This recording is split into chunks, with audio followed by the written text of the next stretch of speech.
चलो, या मद्दा का बयान ई, या साकिन से पहले शेर हो तो या मद्दा होगा, या मद्दा को मारूफ पढ़ें और मजहूर पढ़ने से बचें।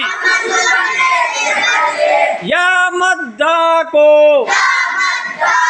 एक अलिफ के बराबर थोड़ा खींच कर पढ़ेंगे,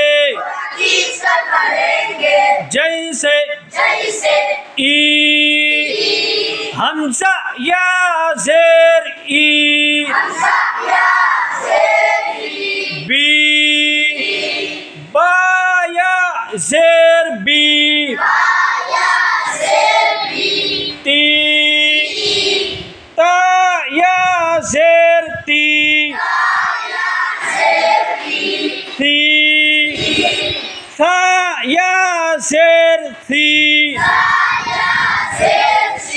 जी, जीम या जेर जी,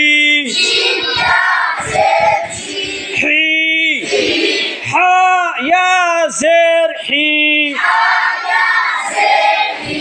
खी, खो या जेर खी,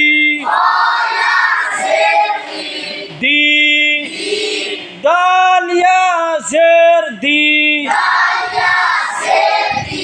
दी, दाल या जेर दी।